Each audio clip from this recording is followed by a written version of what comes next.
ನಮಸ್ಕಾರ ಸ್ನೇಹಿತರೆ, inside story Kannada ಚಾನೆಲ್ಗೆ ನಿಮ್ಮೆಲ್ಲರಿಗೂ ಸ್ವಾಗತ. ಅಮೆರಿಕದ ಅಧ್ಯಕ್ಷ ಡೊನಾಲ್ಡ್ ಟ್ರಂಪ್ಗೆ ಈಗ ಪ್ರಪಂಚದಲ್ಲಿ ಈಗ ಯಾರಾದರೂ ಒಬ್ಬರು ಅತಿ ಮುಖ್ಯ ದೇಶ ಅಂತಂದರೆ ಅದು ಬೇರೆ ಯಾರೂ ಅಲ್ಲ, ನಮ್ಮ ಭಾರತ. ಹೌದು ಸ್ನೇಹಿತರೆ, ನೀವು ಕೇಳ್ತಿರೋದು ನಿಜ. ಟ್ರಂಪ್ಗೆ ಈಗ ಭಾರತದ ಅವಶ್ಯಕತೆ ತುಂಬಾ ಇದೆ. ಅಂದರೆ ಇಡೀ ಮಾಸ್ಟರ್ ಪ್ಲ್ಯಾನ್ ನಿಂತಿರೋದು ಭಾರತದ ನಿರ್ಧಾರದ ಮೇಲೆ. ಅರೆ, ಅಮೆರಿಕದಂತಹ ಸೂಪರ್ ಪವರ್ ದೇಶಕ್ಕೆ ನಮ್ಮ ಹತ್ರ ಏನು ಕೆಲಸ ಅಂತ ನೀವು ಕೇಳ್ಬೋದು.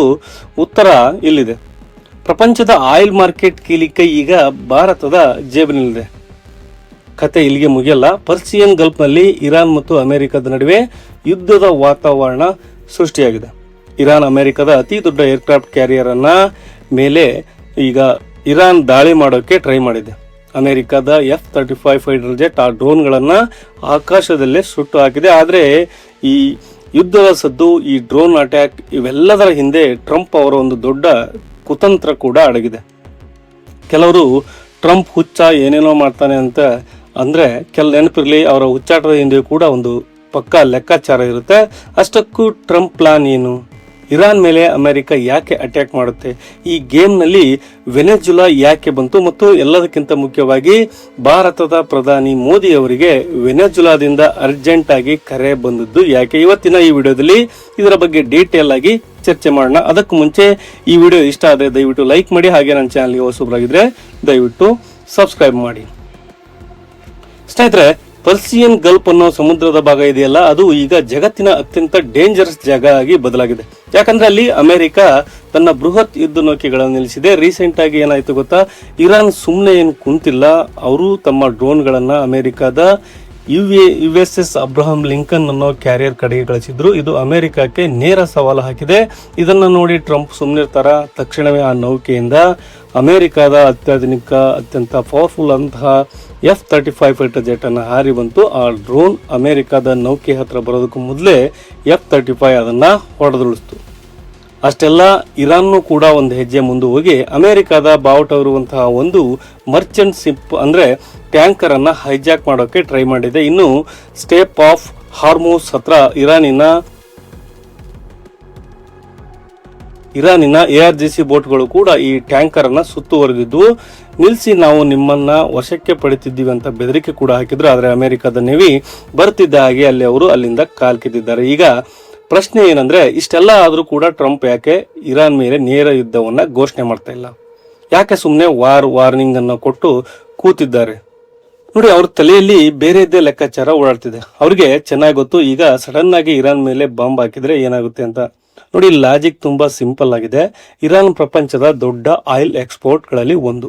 ದಿನಕ್ಕೆ ಸುಮಾರು 1.5 ಮಿಲಿಯನ್ ಬ್ಯಾರಲ್ ಆಯಿಲ್ ಅನ್ನ ಇರಾನ್ ರಫ್ತು ಮಾಡುತ್ತೆ. ಒಂದು ವೇಳೆ ಟ್ರಂಪ್ ಇರಾನ್ ಮೇಲೆ ಯುದ್ಧವನ್ನ ಶುರು ಮಾಡಿದ್ರೆ, ಇರಾನಿನ ಆಯಿಲ್ ಬಾವಿಗಳ ಮೇಲೆ ಬಾಂಬ್ ಹಾಕಿದ್ರೆ ಏನಾಗುತ್ತೆ? ಮಾರ್ಕೆಟ್ನಿಂದ 1.5 ಮಿಲಿಯನ್ ಬ್ಯಾರಲ್ ಆಯಿಲ್ ಮಾಯವಾಗುತ್ತೆ. ಡಿಮ್ಯಾಂಡ್ ಅಷ್ಟೇ ಇರುತ್ತೆ, ಆದ್ರೆ ಸಪ್ಲೈ ಕಡಿಮೆ ಆಗುತ್ತೆ. ಆಗ ಏನಾಗುತ್ತೆ ಹೇಳಿ? ಪೆಟ್ರೋಲ್ ಡೀಸೆಲ್ ರೇಟ್ ಗಗನಕ್ಕೆ ಇರುತ್ತೆ. ಸೊ ಕ್ರೂಡ್ ಆಯಿಲ್ ಬೇರೆ ಏರಿದ್ರೆ ಲಾಭ ಯಾರಿಗೆ? ಸ್ವಲ್ಪ ಯೋಚನೆ ಮಾಡಿ. ಹೌದು, ರಷ್ಯಾಗೆ, ವ್ಲಾದಿಮಿರ್ ಪುಟಿನ್ಗೆ ಬೇಕಾಗಿರೋದು ಇದೇ ತಾನೇ. ಬೆಲೆ ಹೆಚ್ಚಾದಷ್ಟು ರಷ್ಯಾದ ಖಜಾನೆಗೆ ದುಡ್ಡು ಹರಿದು ಬರುತ್ತೆ. ಆ ದುಡ್ಡನ್ನ ಇಟ್ಕೊಂಡವರು ಉಕ್ರೇನ್ ಯುದ್ಧವನ್ನ ಇನ್ನೂ ಜೋರಾಗಿ ಮಾಡ್ತಾರೆ. ಟ್ರಂಪ್ಗೆ ಇದು ಬೇಕಾಗಿಲ್ಲ. ಅಮೆರಿಕಾದಲ್ಲಿ ಎಲೆಕ್ಷನ್ ಹತ್ರ ಬರ್ತಾ ಇದೆ. ಆಯಿಲ್ ಬೆಲೆ ಏರಿದ್ರೆ ಜನ ಟ್ರಂಪ್ಗೆ ಬೈತಾರೆ. ಜೊತೆಗೆ ರಷ್ಯಾ ಕೂಡ ಹೆಲ್ಪ್ ಮಾಡಿದ ಹಾಗೆ ಆಗುತ್ತೆ. ಸೊ ಟ್ರಂಪ್ಗೆ ಈಗ ಒಂದು ರಿಪ್ಲೇಸ್ಮೆಂಟ್ ಬೇಕೇ ಬೇಕು. ಇರಾನ್ ಆಯಿಲ್ ಅನ್ನ ಮಾರ್ಕೆಟ್ ನಿಂದ ತೆಗೆದು ಹಾಕೋಕೆ ಮುಂಚೆ ಆ ಕೊರತೆಯನ್ನ ತುಂಬಿಸೋಕೆ ಇನ್ನೊಬ್ಬ ಪ್ಲೇಯರ್ ಬೇಕಾಗುತ್ತೆ. ಆ ಪ್ಲೇಯರ್ ಯಾರು ಗೊತ್ತಾ? ಅದುವೇ ವೆನೆಜುಲಾ. ಇಲ್ಲಿ ಒಂದು ಇಂಟ್ರೆಸ್ಟಿಂಗ್ ಫ್ಲಾಶ್ ಬ್ಯಾಕ್ ಇದೆ. ನಿಮಗೆ ನೆನಪಿರ್ಬೋದು, ಟ್ರಂಪ್ ಅವರು ಒಮ್ಮೆ ಭಾಷಣ ಮಾಡುವಾಗ ಒಂದು ಮಾತನ್ನು ಹೇಳಿದ್ರು, ಇಂಡಿಯಾ ಇನ್ ಮುಂದೆ ರಷ್ಯಾ ಬದಲು ವೆನೆಜುಲಾದಿಂದ ಆಯಿಲ್ ಅನ್ನ ತೆಗೆದುಕೊಳ್ಳುತ್ತೆ ಅಂತ. ಇರಾನ್ ನಿಂದ ಅಲ್ಲ ಅಂತ ಈಗ ಎಲ್ಲರೂ ಅಂದ್ಕೊಂಡ್ರು. ಅಯ್ಯೋ, ಟ್ರಂಪ್ಗೆ ವಯಸ್ಸಾಯ್ತು, ರಷ್ಯಾ ಅನ್ನೋ ಬದಲು ಇರಾನ್ ಅಂದ್ಬಿಟ್ರು ಅಂತ ಕನ್ಫ್ಯೂಸ್ ಆಗಿದ್ದಾರೆ. ಆದ್ರೆ ಕನ್ಫ್ಯೂಸ್ ಆಗಿರ್ಲಿಲ್ಲ. ಅವರ ಮನಸ್ಸಲ್ಲಿದ್ದದ್ದು ರಿಯಲ್ ಪ್ಲಾನ್. ಅದು ಪ್ಲಾನ್ ಟ್ರಂಪ್ ಪ್ರಕಾರ ವೆನೆಜುಲಾ ಮೇಲೆ ಇರುವ ನಿರ್ಬಂಧಗಳನ್ನ ತೆಗಿಬೇಕು, ವೆನೆಜುಲಾದ ಆಯಿಲ್ ಅನ್ನ ಮಾರ್ಕೆಟ್ಗೆ ಬಿಡಬೇಕು. ಆ ಆಯಿಲ್ ರಷ್ಯಾ ಮತ್ತು ಇರಾನ್ ಆಯಿಲ್ಗೆ ಪೈಪೋಟಿ ನೀಡಬೇಕು. ಅದಕ್ಕೆ ನೋಡಿ, ಕಳೆದ ತಿಂಗಳು ವೆನೆಜುಲಾ ಬರೀ 5 ಲಕ್ಷ ಬ್ಯಾರಲ್ ಆಯಿಲ್ ಅನ್ನ ರಫ್ತು ಮಾಡಿತ್ತು. ಈಗ ಒಂದೇ ತಿಂಗಳಲ್ಲಿ ಅದು 8 ಲಕ್ಷ ಬ್ಯಾರಲ್ಗೆ ಏರಿದೆ.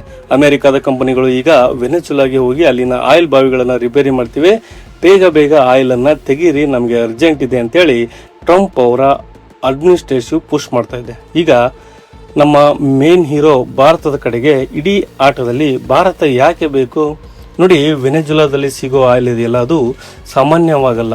ಅದು ಹೆವಿ ಗ್ರೇಡ್ ಕ್ರೂಡ್ ಆಯಿಲ್ ಕೂಡ. ಅಂದರೆ ಅದು ತುಂಬ ದಪ್ಪನಾಗಿರುತ್ತೆ, ಟಾರ್ ಥರ ಇರುತ್ತೆ. ಅದನ್ನು ಪೆಟ್ರೋಲ್ ಡೀಸೆಲ್ ಮಾಡೋಕ್ಕೆ ಸಾಧಾರಣ ರಿಫೈನರ್ಗಳಿಂದ ಆಗೋದಿಲ್ಲ. ಅದಕ್ಕೆ ಹೈಟೆಕ್ ಕಾಂಪ್ಲೆಕ್ಸ್ ರಿಫೈನರ್ಗಳೇ ಬೇಕು. ಪ್ರಪಂಚದಲ್ಲಿ ಅಂತಹ ಅಡ್ವಾನ್ಸ್ ರಿಫೈನರ್ಗಳು ಎಲ್ಲಿವೆ? ಒಂದು ಅಮೆರಿಕದ ಹತ್ರವೇ, ಇನ್ನೊಂದು ನಮ್ಮ ಭಾರತದ ಹತ್ರ ಇದೆ. ಇನ್ನು ಜಾಮ್ನಗರದಲ್ಲಿರುವ ರಿಲಯನ್ಸ್ ಮತ್ತು ಇನ್ನು ಮುಂತಾದ ಕಡೆ ಇದೇ ತರಹದ ರಿಫೈನರಿಗಳು ಚೀನಾ ಹತ್ರ ಕೂಡ ಇದೆ. ಆದರೆ ಟ್ರಂಪ್ ಚೀನಾಗೆ ಆಯಿಲ್ ಅನ್ನ ಕೊಡಲ್ಲ. ಸೊ ಉಳಿದಿರೋ ಒಂದೇ ಒಂದು ಆಪ್ಷನ್ ಅಂದರೆ ಅದು ಭಾರತ ದೇಶ.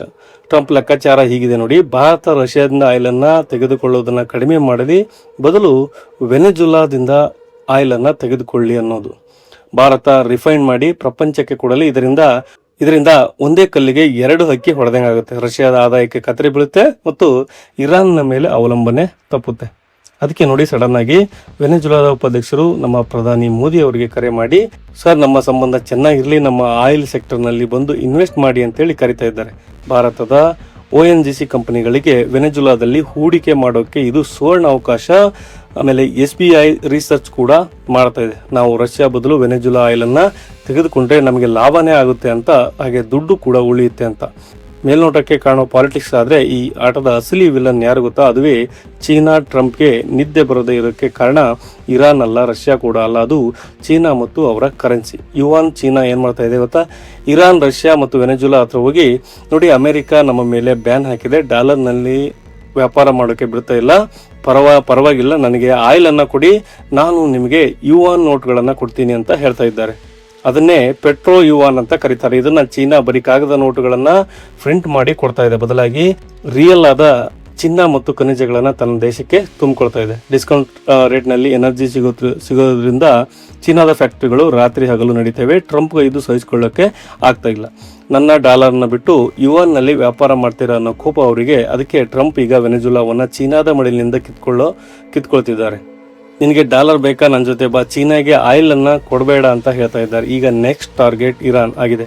ಇರಾನ್ಗೆ ಅಮೆರಿಕ ಹೇಳ್ತಿರೋದು ಇಷ್ಟೇ, ನಮ್ಮ ಮಾತನ್ನ ಕೇಳು, ನ್ಯೂಕ್ಲಿಯರ್ ಬಾಂಬ್ ಅನ್ನ ಮಾಡೋದು ಬಿಡು, ಮುಖ್ಯವಾಗಿ ಚೀನಾ ಯುವಾನ್ನಲ್ಲಿ ಆಯಿಲ್ ಮಾರೋದನ್ನ ನಿಲ್ಲಿಸು, ಬೇಕಾದ್ರೆ ನಾವೇ ನಿನಗೆ ಮಾರ್ಕೆಟ್ ಅನ್ನ ಕೊಡ್ತೀವಿ ಅಂತ. ಒಂದು ವೇಳೆ ಇರಾನ್ ಒಪ್ಪಲಿಲ್ಲ ಅಂದ್ರೆ ಆಗಲೇ ನಾನು ಹೇಳಿದ F-35C ಇರಾನ್ ಮೇಲೆ ಬಾಂಬ್ ಹಾಕಿ ಅವರ ಆಯಿಲ್ ಬಾವಿಗಳನ್ನು ನಾಶ ಮಾಡ್ತಾರೆ. ಈಗ ಮಾರ್ಕೆಟ್ನಲ್ಲಿ ಆಯಿಲ್ ಶಾರ್ಟೇಜ್ ಆಗುತ್ತೆ. ಆ ಶಾರ್ಟೇಜ್ ಅನ್ನು ತುಂಬಿಸೋಕೆ ಭಾರತ ಮತ್ತು ವೆನೆಜುಲಾ ರೆಡಿ ಆಗಬೇಕು. ಅದಕ್ಕೆ ಟ್ರಂಪ್ಗೆ ಈಗ ಭಾರತದ ಅವಶ್ಯಕತೆ ಇರೋದು. ಸ್ನೇಹಿತರೆ, ಈಗ ನಿಮಗೆ ಅರ್ಥ ಆಯ್ತು ಅನ್ಕೊಂಡಿದ್ದೀನಿ. ಇರಾನ್ನ drone attack, F-35 fighting, Venezuela phone call ಮತ್ತು ಭಾರತದ ಆಯಿಲ್ ರಿಫೈನರಿಗಳು, ಇವೆಲ್ಲವೂ ಕೂಡ ಒಂದಕ್ಕೊಂದು ಲಿಂಕ್ ಆಗ್ತಿರೋ ವಿಷಯಗಳು. ಟ್ರಂಪ್ ಮಾತಾಡ್ತಾ ಇರೋದು ಎಕನಾಮಿಕ್ ವಾರ್. ಟ್ರಂಪ್ ಪ್ಲಾನ್ ಇಷ್ಟೇ, ವೆನೆಜುಲಾ ಆಯಿಲ್ ಅನ್ನ ಅನ್ಲಾಕ್ ಮಾಡೋದು, ಈ ಆಯಿಲ್ ಅನ್ನ ಭಾರತಕ್ಕೆ ಕೊಡೋದು, ರಷ್ಯಾದ ಆದಾಯಕ್ಕೆ ಕತ್ತರಿ ಹಾಕೋದು, ಇರಾನ್ನ ಹೆದರಿಸಿ ಅಥವಾ ಹೊಡೆದು ದಾರಿಗೆ ತೆಗೆದುಕೊಂಡು ಬರೋದು, ಕೊನೆಗೆ ಚೀನಾಗೆ ಸಿಗ್ತಾ ಇರೋ ಚೀಪ್ ಆಯಿಲ್ ಅನ್ನ ಕಟ್ ಮಾಡೋದು. ಚೀನಾಗೆ ಆಯಿಲ್ ಸಿಗ್ಲಿಲ್ಲ ಅಂದ್ರೆ ಅವರ ಮ್ಯಾನುಫ್ಯಾಕ್ಚರಿಂಗ್ ನಿಲ್ಲುತ್ತೆ, ಅವರ ಎಕನಾಮಿ ಕೂಡ ಕುಸಿಯುತ್ತೆ. ಇದೇ ಟ್ರಂಪ್ ಅವರ ಮಾಸ್ಟರ್ ಪ್ಲಾನ್ ಆಗಿದೆ. ಮತ್ತು ಈ ಪ್ಲಾನ್ ಸಕ್ಸಸ್ ಆಗ್ಬೇಕಂದ್ರೆ ಭಾರತ ಸಹಕಾರ ಬೇಕೇ ಬೇಕು. ಭಾರತ ಎಸ್ ಅಂದ್ರೆ ಮಾತ್ರ ವೆನೆಜುಲಾ ಆಯಿಲ್ ಅನ್ನ ಮಾರ್ಕೆಟ್ಗೆ ಬರೋಕೆ ಸಾಧ್ಯವಾಗುತ್ತೆ. ಅದಕ್ಕೆ ಟ್ರಂಪ್ ಈಗ ಮೋದಿ ಜೊತೆ ದೋಸ್ತಿಯನ್ನ ಮೇಂಟೈನ್ ಮಾಡ್ತಾ ಇರೋದು. ಇದರ ಬಗ್ಗೆ ನಿಮ್ಗೇನ್ ಅನ್ಸುತ್ತೆ? ರಷ್ಯಾದ ಆಯಿಲ್ ಅನ್ನ ಬಿಟ್ಟು ವೆನೆಜುಲಾ ಕಡೆಗೆ ಹೋಗ್ಬೇಕಾ ಅಥವಾ ರಷ್ಯಾ ಜೊತೆಗೆ ಇರಬೇಕಾ? ಟ್ರಂಪ್ ಅವರ ಈ ಪ್ಲಾನ್ ವರ್ಕ್ ಆಗುತ್ತಾ? ನಿಮ್ಮ ಅನಿಸಿಕೆಗಳನ್ನ ದಯವಿಟ್ಟು ಕಮೆಂಟ್ ಸೆಕ್ಷನ್ ಅಲ್ಲಿ ಕಮೆಂಟ್ ಮಾಡಿ ತಿಳಿಸಿ. ಈ ವಿಡಿಯೋ ನಿಮ್ಗೆ ಇಷ್ಟ ಆದ್ರೆ ದಯವಿಟ್ಟು ಲೈಕ್ ಮಾಡಿ, ಹಾಗೆ ನನ್ನ ಚಾನಲ್ ನ ಸಬ್ಸ್ಕ್ರೈಬ್ ಮಾಡಿ.